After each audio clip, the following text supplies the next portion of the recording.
Bueno, tratándose de la ciudad de los poetas, estamos en la emblemática librería clásica y moderna. Es una maravilla poder ofrecer este espacio que ha tenido tanto que ver con las tertulias tan queridas. En esta oportunidad, no menos importante, es nuestro invitado, nuestro querido Santiago Kovatlov.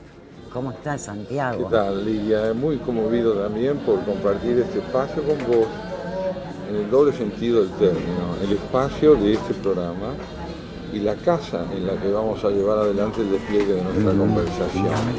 Porque efectivamente, si Buenos Aires tiene sitios emblemáticos para la literatura, este es uno. Sí. Este sin duda es uno. Aquí el espíritu de Natu Poblet y de su hermano nos acompaña siempre. Yo preguntaba, en las tantas charlas que tenemos, dialogamos por teléfono, a través del WhatsApp, te preguntaba si el hombre tiene, ¿cuántos interrogantes más tiene el hombre o el poeta? Y me has dicho algo muy lindo en ese momento que a mí me pareció de mucha hondura, porque el interrogante del hombre, algo así me decías, es el que definitivamente nos lleva a la poesía. ¿Me lo podés? Sí, recordás muy bien lo que conversamos. Yo tengo la convicción de que la poesía se alimenta de la experiencia que el hombre tiene, pero no solo el hombre poeta, todos los hombres comparten la experiencia del tiempo, del espacio, del prójimo y sobre todo de los interrogantes que plantea la identidad. Ahora, no todos los hombres son capaces o tienen la íntima necesidad de transfigurar esa experiencia en un canto. Algunos sí.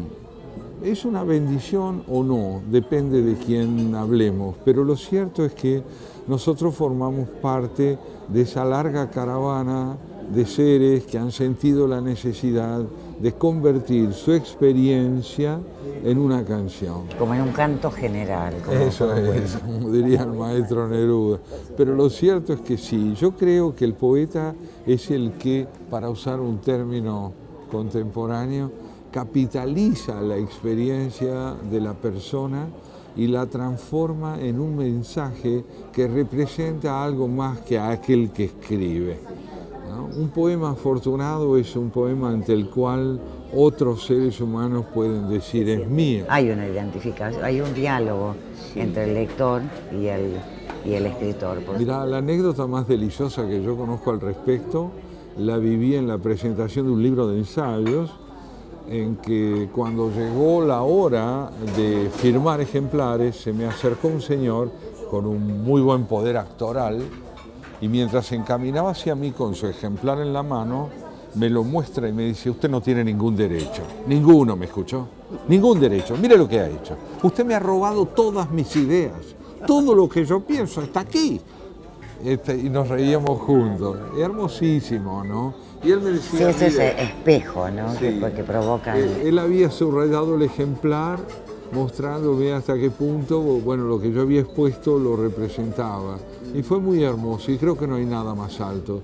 Alfredo Beiravés solía decir: la poesía me ha dado lo esencial, la poesía me ha dado amigos. La poesía nos vuelve más amistosos con nosotros también, con nosotros mismos. Sí, nos reconciliamos un poco más a través de lo que escribimos. Esa bendición que vos decías que llega a algunos y a otros no, en realidad se hace mucho más amplia para la persona. Bueno, una vocación es una fatalidad, ¿no? Puesto que uno no la elige, sino que es elegido por ella, sería más exacto decir no que uno tiene una vocación, sino que la vocación lo tiene a uno.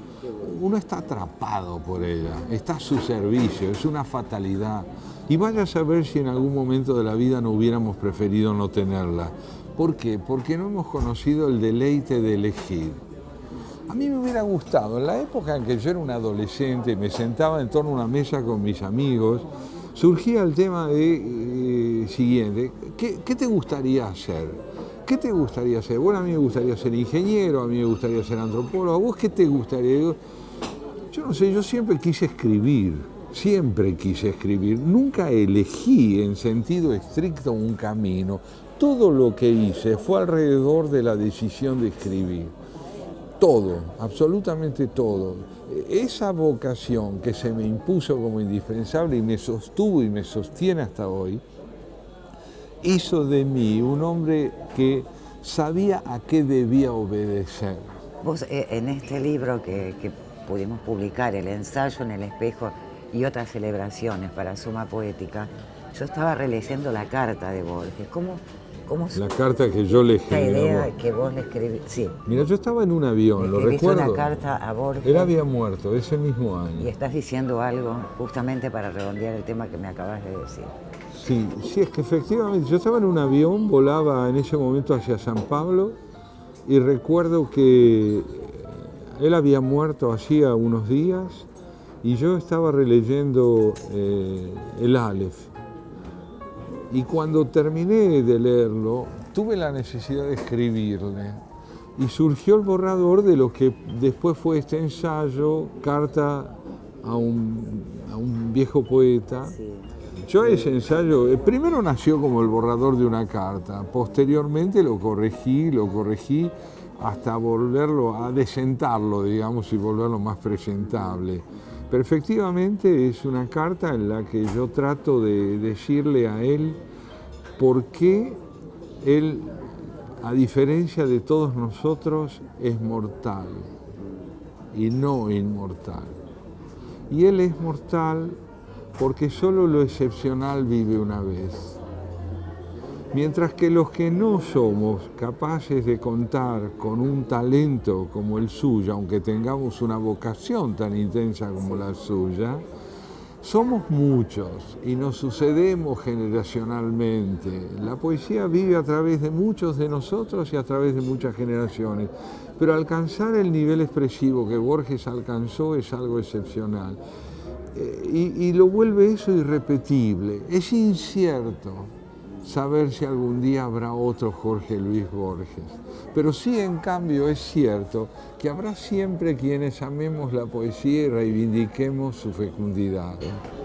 Es realmente un placer recordarlo, renovarlo, refundar su palabra. Eso Ahora, quise yo recordar en este ensayo. a mí me gustaría saber cuándo Santiago cuándo escribe un poema o comienza con líneas poéticas y no en un ensayo, por ejemplo. ¿Cuándo? ¿En qué momento? Bueno, mira, yo creo, y vos lo sabés por tu experiencia también, que los géneros, sea cuales fueran, un ensayo, un poema, un artículo, un cuento, nacen súbitamente. Nosotros somos sorprendidos por una idea que se presenta como simiente en nosotros.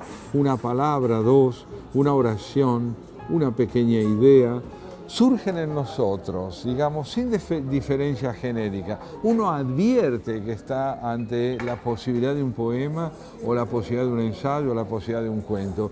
Y esa simiente va creciendo a medida que convivimos con ella, nos va interrogando nosotros a ella, y así a lo largo de los días y en esos cuadernitos que nos acompañan íntimamente en un bolsillo. Sí, anotaciones. Anotamos y anotamos hasta que un día, como decía Bioy Casares, nadie advierte lo mucho que trabajamos para construir ese texto que parece espontáneo. ¿Y cómo se reúne el hombre? ¿Cómo es un hombre reunido en esta fantástica obra? ¿Reunido por qué? Porque cada libro es simultáneamente un fragmento y una totalidad del poeta. El poeta está representado e insinuado como conjunto posible por cada libro y por cada poema. En este libro yo reuní lo que estaba disperso. Es exactamente lo que pienso. Los libros son como ciclos de nuestras vidas. Así es. Reunir esos ciclos, paradójicamente, es a la vez no totalizar una presencia, pero sí en todo caso lograr la convergencia de aquellos fragmentos que complementados insinúan una totalidad sin constituirla plenamente. Uno es fundamentalmente un inconcluso. Cuando uno publica un libro o se publica un libro que reúne todo lo que hemos escrito y difundido hasta ese momento, acercamos insinuaciones de un conjunto posible. Por eso lo llamé Hombre Reunido. Las peras me gustaron desde siempre, pero no siempre las amé del mismo modo. En la infancia las comía envuelto en el fulgor de los días infinitos y bañadas por el agua fresca de la siesta. Las disfruté siendo joven con idéntica avidez, pero mis ojos ya no las veían, cegados por el sueño de atrapar la realidad en un concepto. Ahora ya no hay días infinitos, ni creo ya en la plenitud de los conceptos. Ahora hay peras, nada más que peras, misteriosas peras solamente. Entro a casa a las 3 de la tarde. Yo no debía volver hasta la noche, pero un olvido me impuso el regreso. No hay nadie aquí. Camino a mi cuarto, me golpea la inmóvil contundencia de las cosas y me siento un intruso en la casa vacía. Las cosas son los habitantes de la casa. Las cosas que salen a vivir cuando no estamos y un silencio quieto oprime todo como un Dios insidioso a su universo. La extraña relevancia de un zapato, la ropa inerte en la cama deshecha, vasos a medio beber en la cocina prueban que a esta hora la casa nos excluye, que aquí a esta hora solo viven las cosas desprendidas de nosotros, que se extienden por la casa con un aliento ajeno, con una fuerza que me empuja hacia la puerta, que exige que me vaya, que olvide lo que busco, que vuelva por la noche a una casa que no es esta.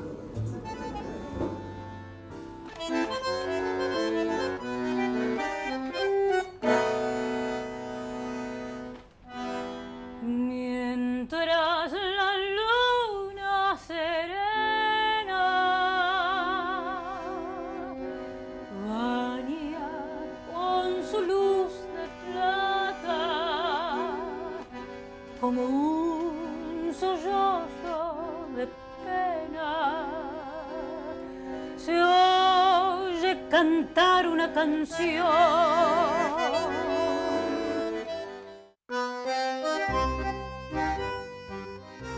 Los poetas tienen esa casi bendición de ser testigos de una época y la propuesta nuestra es mirarlos a los ojos, leerlos y permitir que nos lean, y por esta razón lo hemos invitado al maestro de los maestros, el poeta, querido poeta, amigo Antonio Requeni, quien nos va a introducir casi en su propia biblioteca, que es la Biblioteca de los Maestros.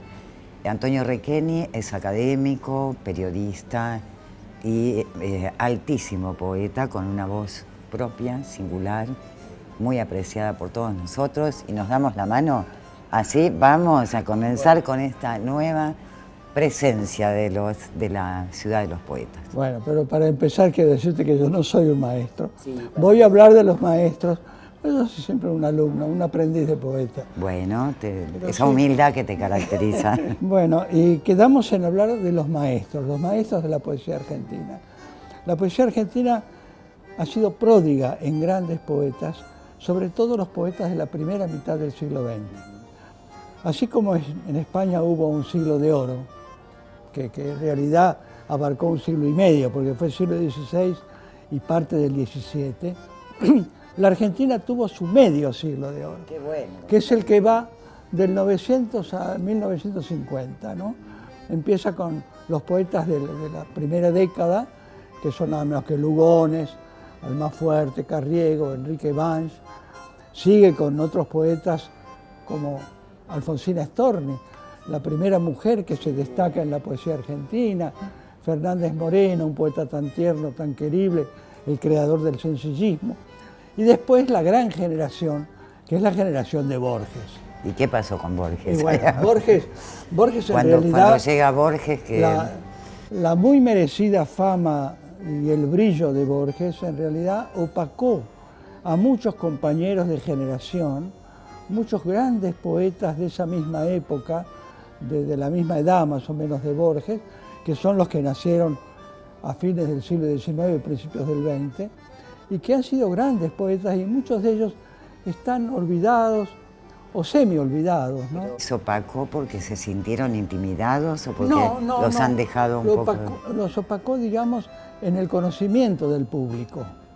El público hoy no hay nadie que desconozca a Borges, pero hay muchos que desconocen a Ana Lerroslova, Francisco Luis Bernardes, o Molinari, o Marechal, o Rega Molina, poetas, grandes poetas de esa generación, y después los poetas que vinieron después de esa generación, que fue una generación brillante, que son los poetas llamados del 40, los que empiezan a publicar en los años 40, que bueno, son Olga Orozco, Enrique Molina, Horacio Armani, Benarose, también grandes poetas continuadores de esa generación.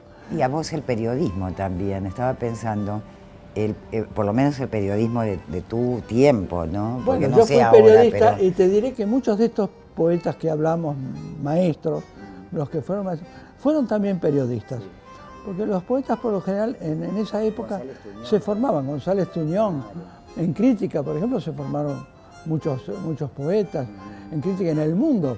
En el mundo trabajaban Noalé Roslo, Mastro Nardi, Francisco Luis Bernardes, Rega Molina, Roberto Ledesma. Hoy en el periodismo no hay tantos poetas, hay periodistas que pasan después a la literatura, pero no que vienen de la literatura, vienen de las escuelas del Fernández periodismo. Díaz, por ejemplo. Claro. Fernández Díaz, que es académico. Claro. Sí, hay. Pero en aquella época, bueno, era una forma de ganarse la vida, porque en realidad el poeta no sabe hacer muchas cosas, entonces sabe nada más que escribir. Sabe, Y bueno, sabe tomar el milagro de la palabra, de la palabra, sabe de la escribir, bella. y entonces, bueno, se adapta al periodismo, escribe en el periodismo.